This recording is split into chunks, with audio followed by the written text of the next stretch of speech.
Yes, today is your first time watching. Don't forget to subscribe and click the button.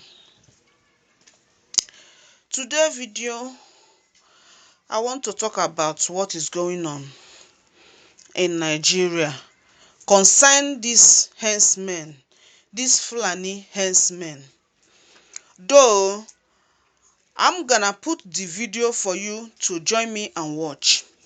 But I just have a few words to drop before I'll put the video. What is going on in Nigeria now is terrible. I don't know what to say concerning what I'm seeing. When I watched this video, I cried, I weep, and I say, God, where are you? This country, Nigeria, is turning to, let me say, this country, Nigeria, want to be like Sodom and Gomorrah now. Look at what is going on. Look at what is going on. Where is our government? Where is our president? Where is our governors? Where is those people that are ruling us? What is going on? Can they tell me that they don't know what is going on in Nigeria? Hey, it's terrible. This thing is too much. They need to do something. But I know that God Almighty must surely do something in Nigeria because it's getting too much. Innocent people are dying. Innocent souls are dying. People are suffering. But I know the only person that can help this country at this moment in time is God. Because I don't know what is going on. Things have gone, I don't know the word to use about what is going on in Nigeria this time around. But guys, you guys should join me and watch this video. And decided to park the car with the hope of changing the tires. It was like a film. In a GC, motley crowd of armed men in military uniform came out of the bush. They fired at the boot of the car. Ahead of us, 5 of them came out of the bush. Another 2 came from the rear. My daughter screamed, "Mommy, Daddy, what's going on?"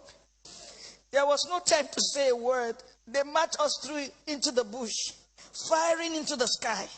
They hit me on my chest, hit my daughter on her head. Blood oozed. At this time, it was better to kill me.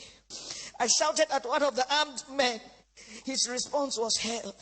He went straight for my private part, tore my dress with his gun. The others ripped my dresses. I was left with my undies. My husband and my daughter started crying.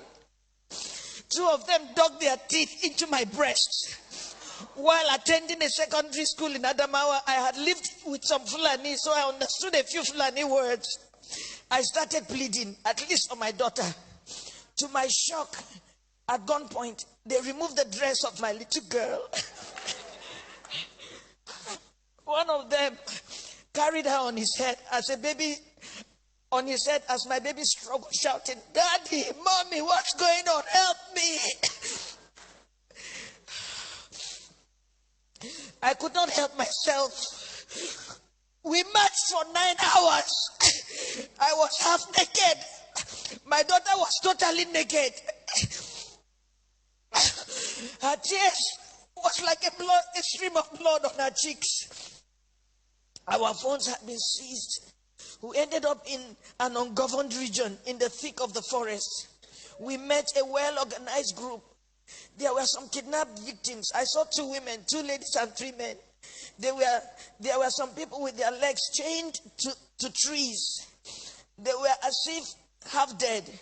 We were separated. I was separated from my husband. My daughter was taken away. I only heard her screaming intermittently. I did not know what they were doing to her. These men, now about 2 dozen, had a full kitchen. They had a huge camp. and the traditional medical team, how can they say they don't know where these people are? How can they say that? But the camps appeared isolated from each other.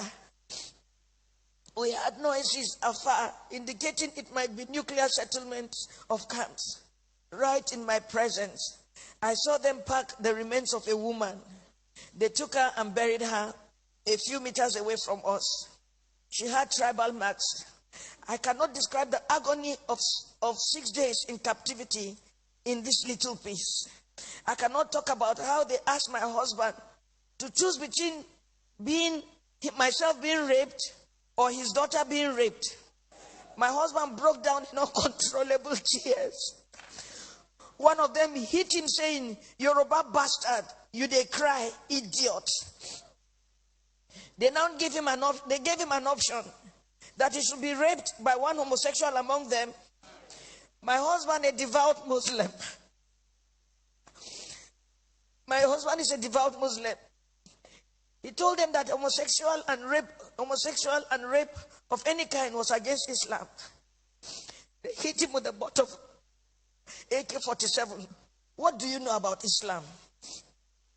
You can imagine, you are being asked to choose between being raped by a homosexual, your daughter just 9 years old, or your wife being raped. They gave the fourth option. If you fail to choose one, we would rape your daughter, rape you, the man, and rape me, the wife. I made myself the sacrificial lamb. My husband begged, saying they should name any price. One of them asked him to bend down. 3 beastly criminals sat on his back, jumping until he was too weak to stand.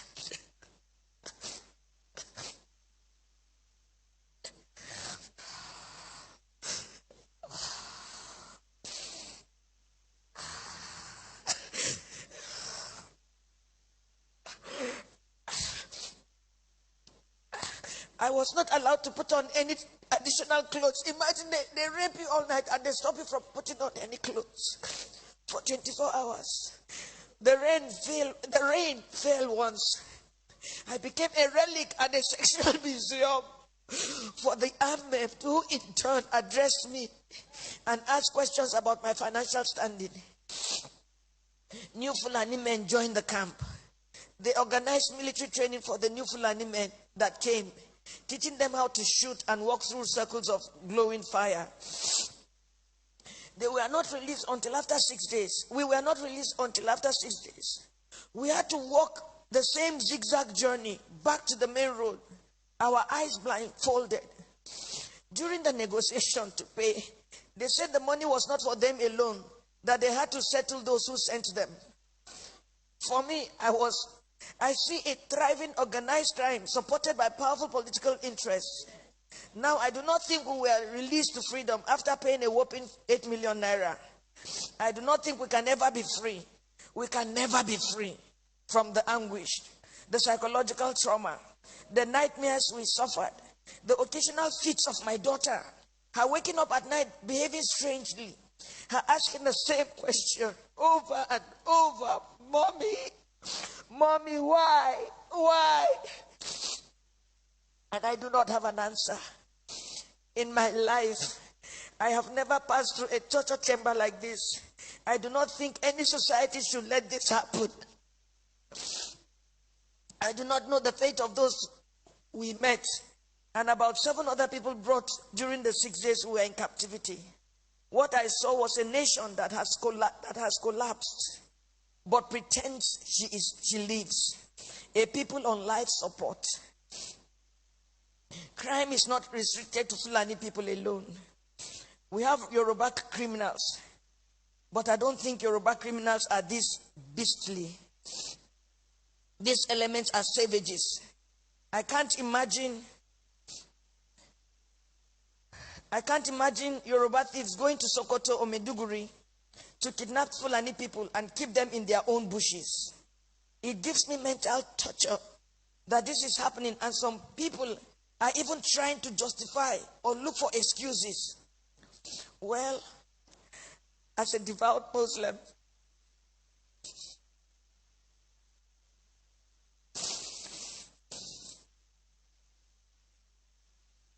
Myself and my family have taken solace in Allah. Not the Nigerian police, not the army, not the government. We have taken our faith the way it came, that this is supposed to be fate. I thank God that we successfully returned to where we live, thousands of miles from Nigeria. We thank God that we have made a vow. Never shall me, any of my children or husband in our lifetime visit Nigeria again. Our remains, anytime we die, will also not be buried in Nigeria. It was a suggestion my daughter made, which we all adopted. I pity the country. I pity her people who continuously walk like the living dead. I pity those who parade themselves as leaders because they know nothing about what is going on, and the abyss the country is sunk already. I pity Yoruba people. Oh, I pity you. I pity my people. For me, the issue is not about President Buhari. Democracy can produce anything, even the worst in the society. What I worry about is the conspiracy of silence by the people themselves. The ignorance, the treachery, and the illusion that one day things will get better through another election. Since I was born in Nigeria, each year had led from bad to worse and on and on. I do not have a solution to what is going on, but I think very soon hell will let loose upon the earth as long as there is no law and order and anarchy and the rule of brutes in the order of the day. Once again, there can never be anything more comforting than my husband, who saw what I went through, but was able to encourage me, and even encourage me to write this little piece after months of agony and sociological imbalance. Good night, Nigerians.